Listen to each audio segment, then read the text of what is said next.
welcome back. Well, you were just watching the Great California Shakeout, and that was organized by Tim Moy, our Director of Security. And we'd like to thank Mark Rabinowitz for taking all of those photos. Today I have Tim Moy with me, who's going to talk about opioid addiction in our seniors and also in our country. And I know you've got a lot of history with this. I do. So when I was with the Sheriff's Department, I worked narcotics. I did that for about 7 years down here in South Orange County. And although I didn't deal with prescription abuse as much, you know, we were mainly working with methamphetamine, cocaine, heroin, a little bit of opium.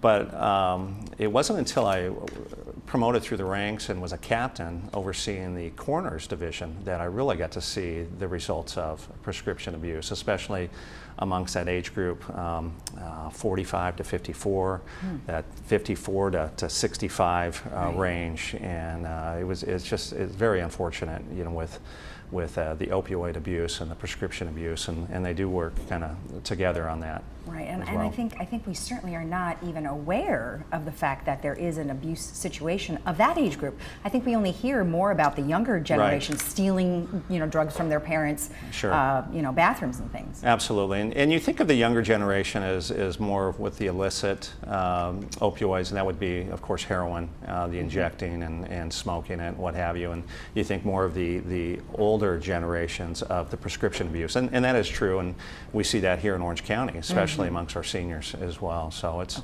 you know, at the national levels, it's reached epidemic, and you know, in 2017, the FDA actually came out and said that opioid addiction is their #1 crisis. The FDA is the Food and Drug Administration, and then in 2017 again, President Trump came out and said that this is a health crisis nationwide in our country. So it's something we definitely need to pay more attention to. We have to be proactive, our medical professionals, and here in the village, even neighbors, kind of keeping an eye on neighbors when when they have a friend or what have you who's had some medical issues and they've been prescribed certain types of heavy dosage of drugs.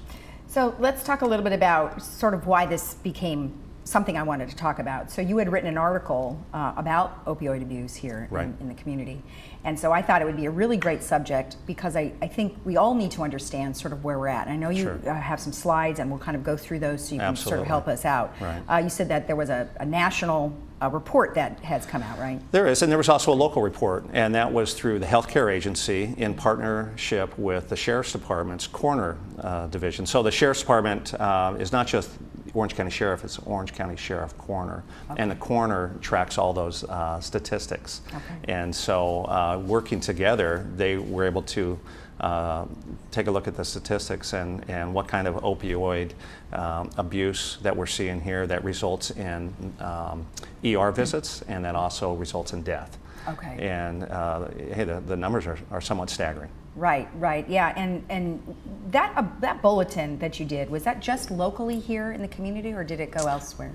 It was just local, but I based it on the that report that came out for the county. So if you wanted to go to the Orange County Healthcare site, you could see the full report as well. And there's reports on just opioids, there's reports on drug abuse and drug overdoses in general. So there's a lot of information out there now, which is great. You know, we're trying to educate our public. I think there's been quite a bit of education with our medical professionals as well. To get them up to speed as to these issues with our seniors.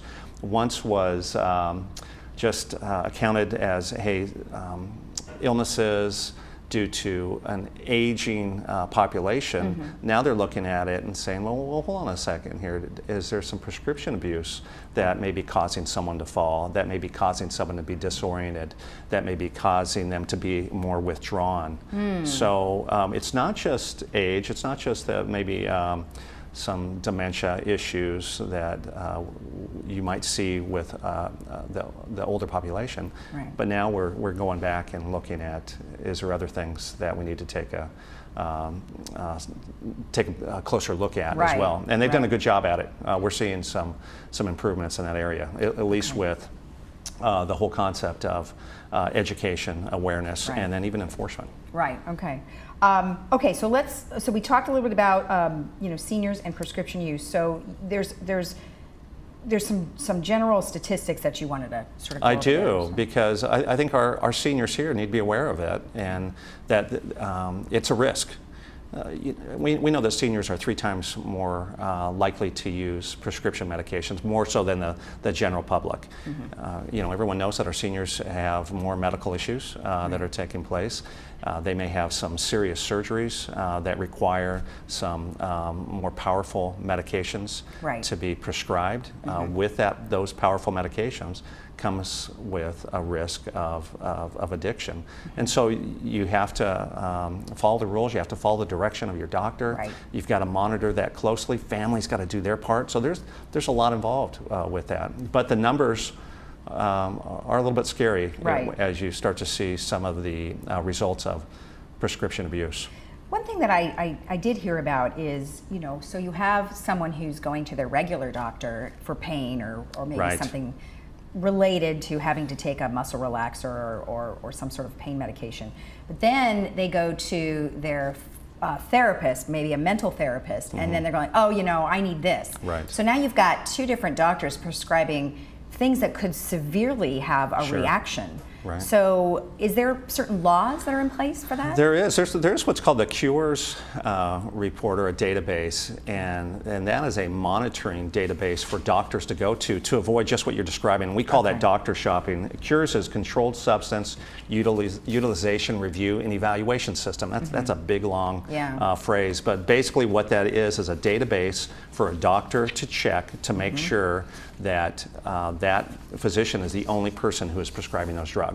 Now, over the years, there's been some issues with that database, but they've cleaned that up. There's been, again, more education with our medical professionals. There's been higher accountability. The DOJ is the enforcement agency that monitors it, that enforces it. So we're trying to, I think they've done a better job in keeping our doctors accountable and making sure that they're not prescribing drugs in a way that would facilitate abuse. So yeah, that's something that's important. And then the whole doctor shopping has been very important to try to get a hold of or get under control. As well. And then let's I know we talked a little bit about age groups, but let's go back to that again, because that talks about the deaths in Orange County here. The 2017 report on opioid overdose and death in Orange County. I know we have a slide for that. But can you go a little bit more in depth about that?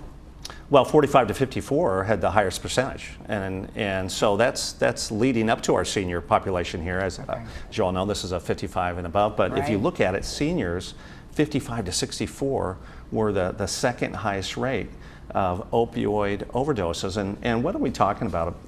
Opioids. Oxycontin, Percocet, Vicodin.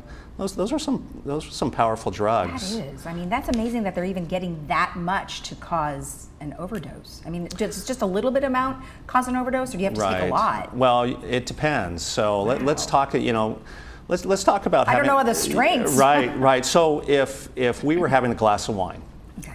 I'm about 225 pounds, and let's say I was on a full stomach. I've had dinner, what have you. I'm in good health. Now, let's say... And we're just not going to talk about my weight. Right. So you have that same glass of wine, but you've had a full day. You haven't been feeling that well. You're drinking it on an empty stomach. You're taking some other medications right now for some other health issues. That glass of wine is going to impact you much differently than it would me. The same for medications. Depending on what other types of medications you're under, what is your health, what is your immune system, what is your age, again, how frail are you? So if you were to take a, let's say, Vicodin or OxyContin based on a prescription, and you didn't follow the directions of your physician, you didn't take it on a full stomach, or you took it when you're extremely fatigued, or you mixed it with a little bit of alcohol, it is going to have a different effect on you than maybe designed or what your doctor was hoping it would. Yeah, so that is something we've got to keep an eye on. You've got to follow the directives of your physician.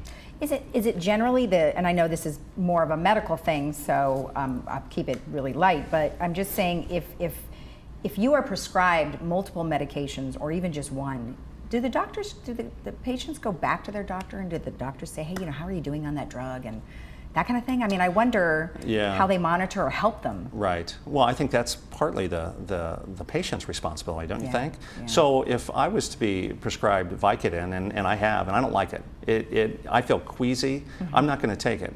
I'm going to go back to my physician and say, hey, you know what? Can you prescribe me something else? That doesn't react well with my body. And the other part of it is you need to tell your doctor, hey, I'm taking these over the prescription medications, or I'm also being treated for whatever other illness you may have. That doctor, you've got to give that doctor the tools to do his or her job, to make sure that they have all the information so that they don't prescribe a medication that you shouldn't be taking based on the fact that you may be taking others. Now, of course, that's where the Cures report comes in as well. They need to be doing their job. And be checking that database. And a slide that we just had up was talking about avoiding prescription abuse, kind of going along what you were saying. And so using a pill organizer, which I know my father uses, and I would imagine many do. So if you put just the one in each one of those pockets, you won't generally take another one. Right. Yeah, absolutely. Now here's an issue here, and I'm willing to discuss this. I think we all can have a story to tell about prescription abuse, whether it be a friend, a colleague, a family member. When I was with the Sheriff's Department, I worked with an individual who suffered a severe back injury, and they medically retired him. He was in so much pain. They had him on morphine drips, and he just couldn't take it any longer.